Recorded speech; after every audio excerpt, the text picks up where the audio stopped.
ये काल मेरी वॉइस वगैरह सबको क्लियर आ रही है ना? तो शुरू करते हैं सेशन आज का। कोई प्रॉब्लम है आएंगे। आज अपन थर्मोडायनेमिक्स जो पेंडिंग रह गया सारा पूरा करेंगे। ठीक है। Hess's law of constant heat summation. ये एक्चुअली पता नहीं कैसे फर्स्ट पेज एग्जैक्टली उल्टा है। मैं इसको ट्राई करता हूँ, ये अगर रिवर्स हो सके तो। नहीं। ठीक है, तो आप इसको प्लीज अपना PDF आई है वो स्टेट ही होगी। ठीक है, कोई बात नहीं। हैसेस लॉ का पहला पेज छोटा सा रिवर्स है, बाकी पापा को चलो जोर से नहीं। मैं बताता हूँ पहले पेज में क्या है। एक्चुअली क्या बोला जाता है कि हमारे पास कहते हैं भी रिएक्शन अगर एक स्टेप में हो या दूसरे स्टेप में या दो स्टेप में, कहता जो एनर्जी का चेंज आएगा वो सेम होता है। ठीक है। बेसिकली हमारे पास डेल्टा एच मान लो A to C लगी है। A to B, B to C, delta H1 + H2 है, तो डेल्टा एच इन दोनों के सम के बराबर होगा। तो एक स्टेप में देखो 5 10 है, तो ये पक्की बात है दोनों का सम भी 10 ही होना है। ठीक है, दोनों का सम भी 10 ही होगा। ठीक है। जस्टिफिकेशन में जस्ट यही मतलब कॉन्ट्राडिक्शन मेथड लगाएगा कि मान लो यहाँ पे 10 थी पहले वाले में, यहाँ 5 है, यहाँ 6, तो यहाँ 5 और 6 11 हो गई। वापिस आएगा तो 10 यूज हो गई। 5 और 6 11 -10, तो एक बन गई, जो कि पॉसिबल नहीं है, energy can not be form, है ना? तो इसी प्रिंसिपल से अपन समझ सकते हैं कि हमारे पास जो एनर्जी है वो चाहे एक स्टेप में जाए चाहे दो में एनर्जी कम जाओ तो भी सेम। ठीक है, अगर अपन किसी अलग पाथ से निकालेंगे तो एनर्जी कम ज्यादा हो जाएगी, जो कि पॉसिबल नहीं है। ठीक है। उसके बाद हैसेस लॉ कहता है भी कोई भी रिएक्शन को आप ऐड कर सकते हैं, सब्ट्रैक्ट कर सकते हैं अपनी जनरल रिएक्शन को निकालने के लिए। जैसे enthalpy of formation of ethane निकालना है। ठीक है। इथेन ये इन तीन इक्वेशन से इथेन होता है कार्बन प्लस हाइड्रोजन की वजह से C2H6। दो कार्बन चाहिए। सर पहली इक्वेशन को एज इट इज दो से मल्टीप्लाई करेंगे, रखेंगे। ठीक है। फिर तीन हाइड्रोजन, हाइड्रोजन ये गैसियस फॉर्म में, इसको तीन से मल्टीप्लाई करेंगे, ऐड ऑन करेंगे, सेकंड बाय 3। थर्ड इक्वेशन में सर अपन को कार्बन डाइऑक्साइड, देखो पहले वाले में एक्स्ट्रा आ रहा था राइट में, H2 पहले वाले में एक्स्ट्रा। थर्ड इक्वेशन को एग्जैक्टली रिवर्स कर देंगे अपन, ताकि ये जो CO2 और H2 माइनस हो जाएगा। थर्ड इक्वेशन रिवर्स कर दी। रिवर्स कर दी, बाद में सबको ऐड ऑन कर देंगे, जैसे इनको मल्टीप्लाई करा वैसे ही इनके डेल्टा H को मल्टीप्लीकेशन हो जाएगा, और ऑटोमेटिक देखो एक इजीली फॉर्म में डेल्टा H को निकाला गया। ठीक है। बड़ी एक सिंपल इसका न्यूमेरिकल था। एंथैल्पी ऑफ ट्रांजिशन, जैसे देखो कार्बन डायमंड ऑक्सीजन मिलके CO2, ग्रेफाइट से CO2 के, तो डायमंड से ग्रेफाइट क्या होगा? सिंपल बात है, सेकंड इक्वेशन को रिवर्स कर दो। लेफ्ट तरफ डायमंड चाहिए, राइट तरफ ग्रेफाइट चाहिए, सेकंड इक्वेशन रिवर्स करो, ऐड करो। जब रिवर्स करोगे डेल्टा H माइनस का प्लस का हो जाएगा। ठीक है, ये देखो पहले वाला माइनस का, दूसरे वाला प्लस का है, तो -1.9 सिंपल हो गया, है ना? एलोट्रॉपिक मॉडिफिकेशन, ये बेसिकली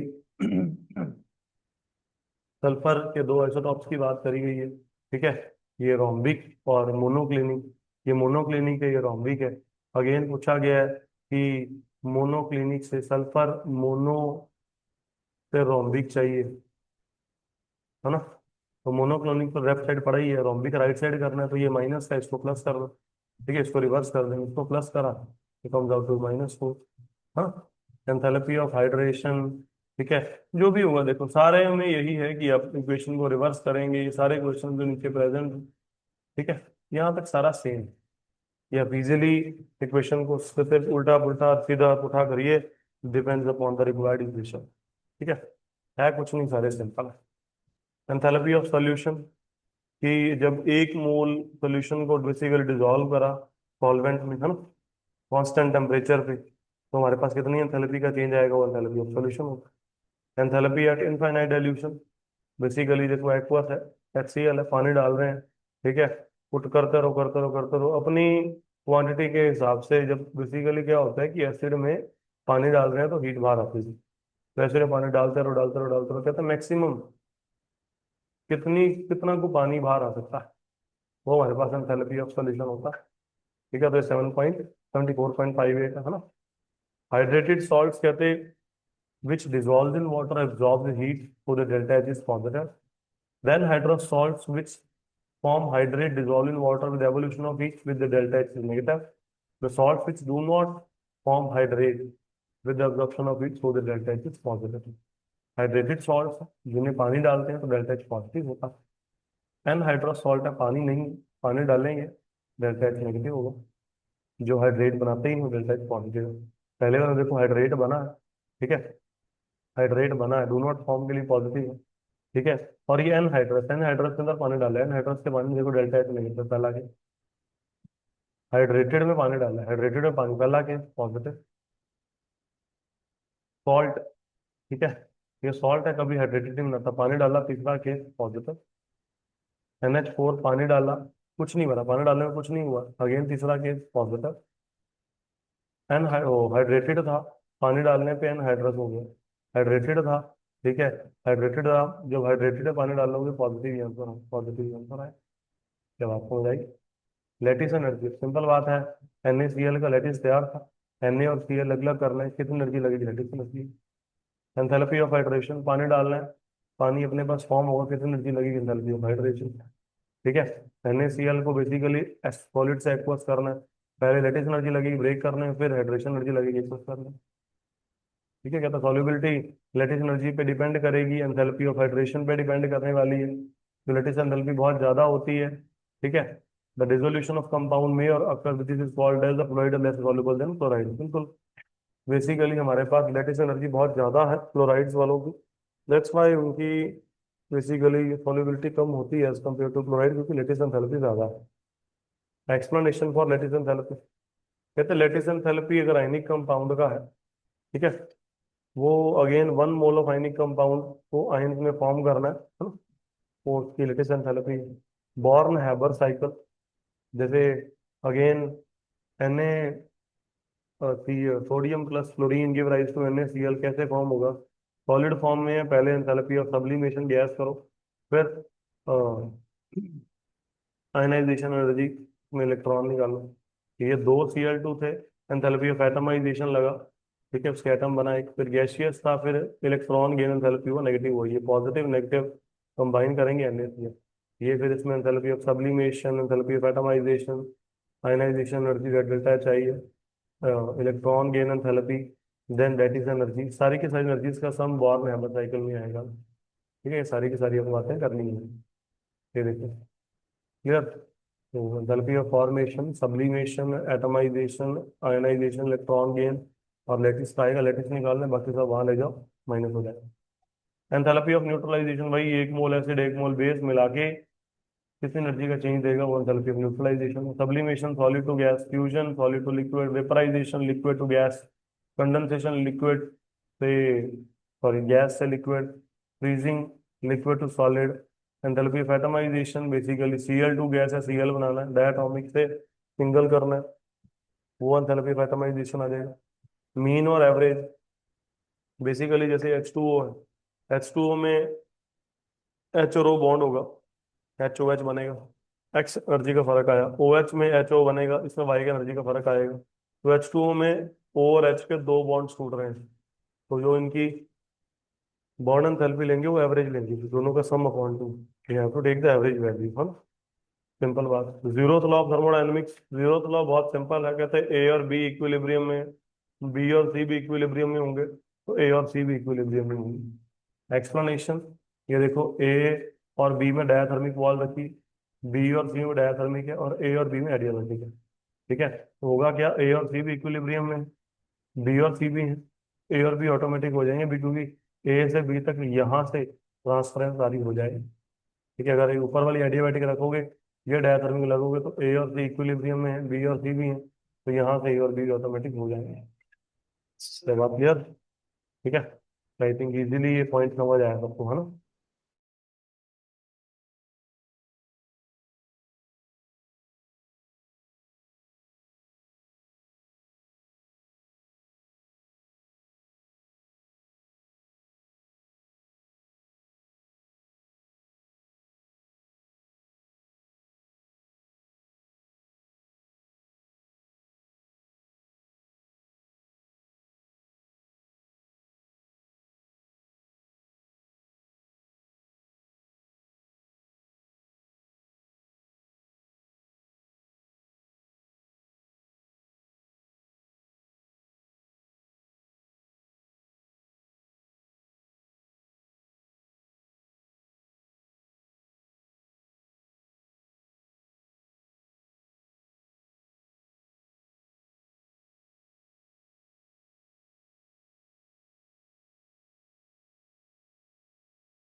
हाँ जी। तो अपन जीरोथ लॉ के बारे में पढ़ते हैं। है ना, जीरोथ लॉ सॉरी कर लिया था कि ए और बी इक्विलिब्रियम में है, बी और सी इक्विलिब्रियम में, तो ए और सी ऑटोमेटिक हो जाएंगे। ठीक है। ये कह के ऐसा घबराना नहीं है कि इतनी चीजें हैं, सर ने तो टपाता, तो मतलब सारा सेम ही। ठीक है, आप पढ़ सकते हैं, आपको नोट्स अच्छे प्रोवाइड करें, पढ़ सकते हैं, साथ same. Limitation of first law. First law पहले अपन कर लिया था, फर्स्ट लॉ नहीं बताया फिजिबिलिटी के बारे में। फर्स्ट लॉ ने स्पॉन्टेनिटी के बारे में नहीं बताया। फर्स्ट लॉ ने डायरेक्शन ऑफ हीट, हीट कहाँ से कहाँ जा रही है उसके बारे में नहीं बताया। तो इसीलिए सेकंड लॉ और थर्ड लॉ आ गया है। स्पॉन्टेनिटी, स्पॉन्टेनियस होता है, रिएक्शन हमारे पास बेसिकली अपने आप चलती रहेगी क्या, नहीं। ठीक है।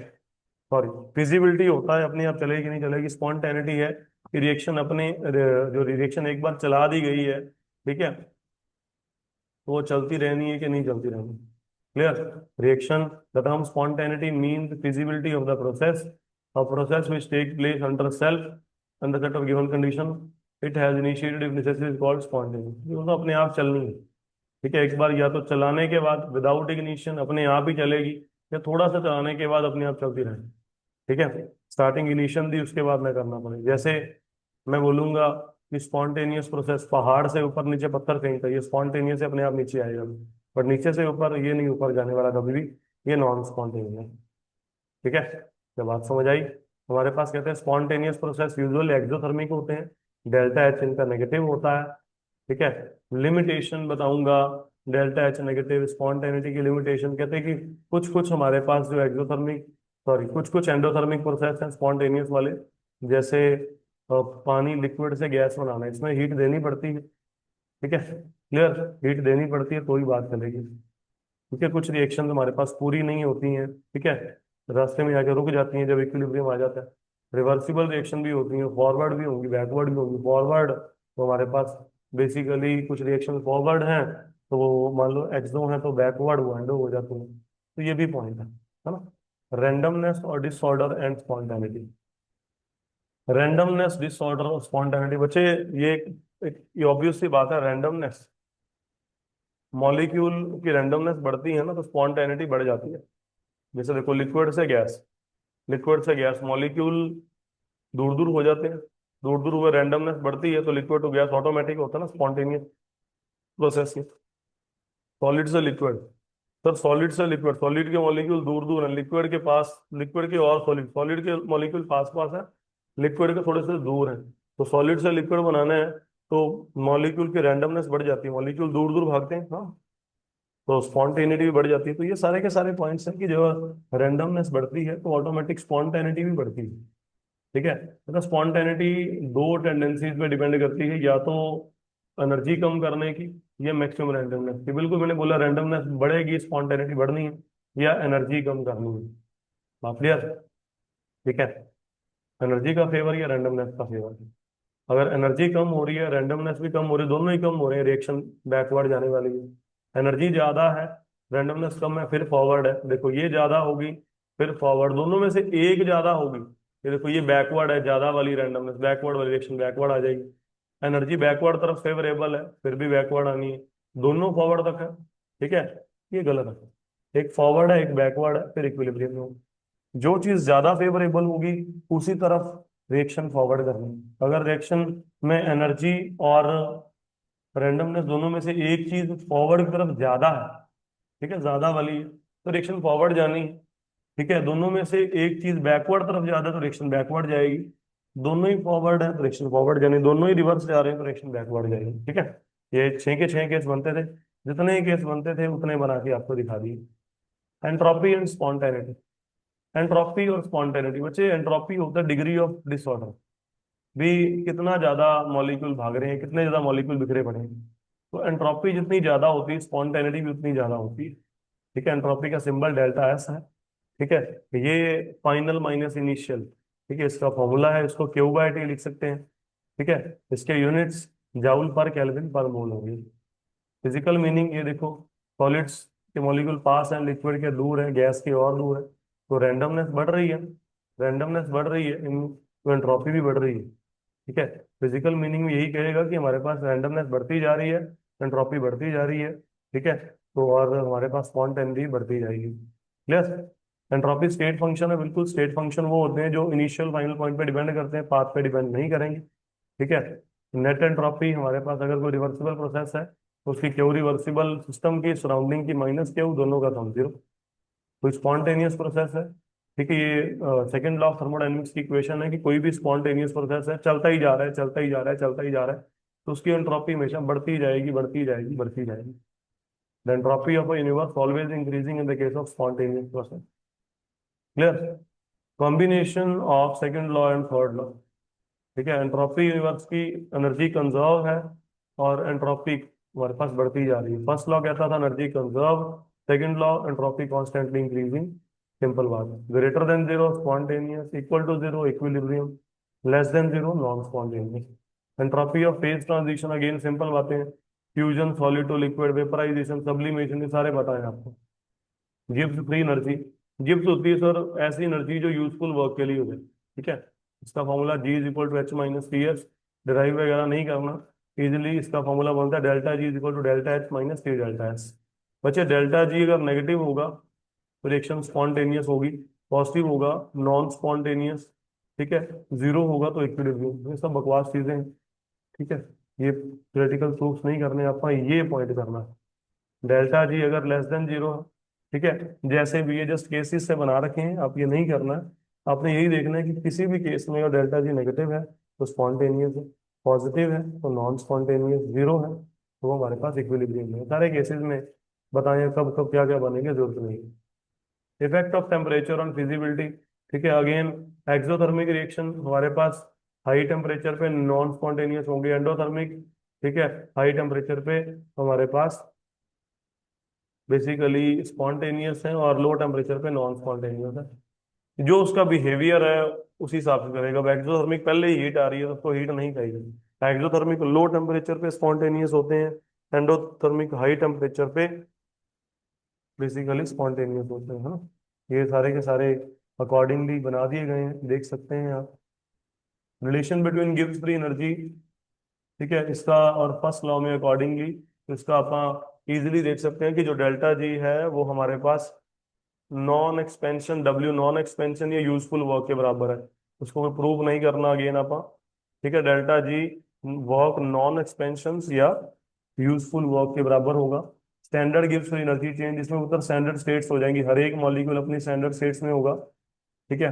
डेल्टा जी अगेन प्रोडक्ट्स माइनस रिएक्टेंट, मैंने बोला है कोई भी चीज निकालनी है प्रोडक्ट माइनस रिएक्टेंट से निकलेगी चैप्टर के अंदर। Third law of thermodynamics again, entropy of perfectly crystalline solid is absolute zero. कोई भी हमारे पास परफेक्टली क्रिस्टलाइन सॉलिड है, ठीक है, एट 0 डिग्री केल्विन, तो 0 डिग्री केल्विन यानी कि -273 डिग्री सेल्सियस, जो कि बहुत ज्यादा कम है। इस पे एंट्रोपी बिल्कुल जीरो होती है। एंट्रोपी का formula integral of C P upon D T delta T, zero से टी में। ठीक है। स्टैंडर्ड मोलर एंथैल्पी, इसमें मोल की बात हो जाएगी। सिंपल सिंपल बातें हैं, निकालनी कैसे है प्रोडक्ट माइनस रिएक्टेंट से। ठीक है, सिंपल सिंपल पॉइंट्स हैं। आई थिंक आपको ये समझ आ गया। ठीक है, तो इन्हीं से ही सारे का सारा एंट्रोपी का कंसेप्ट खत्म हो गया, तीसरा लॉ भी हो गया। ये आपको इजीली पहले खुद जितना ज्यादा अच्छे से पढ़ोगे उतना ज्यादा इजीली होगा। ठीक है, इसको खुद से पढ़ना पड़ेगा बहुत बढ़िया से। ठीक है, खुद से पढ़िएगा। ठीक है, चीजें सारी सेम सेम सी हैं, कोई फर्क नहीं है कि एक बार चीजें क्लियर होने लग गई तो सारी का सारा सेम, कुछ कंसेप्ट में डिफरेंट नहीं है। ठीक है, तो thank you so much, bye bye.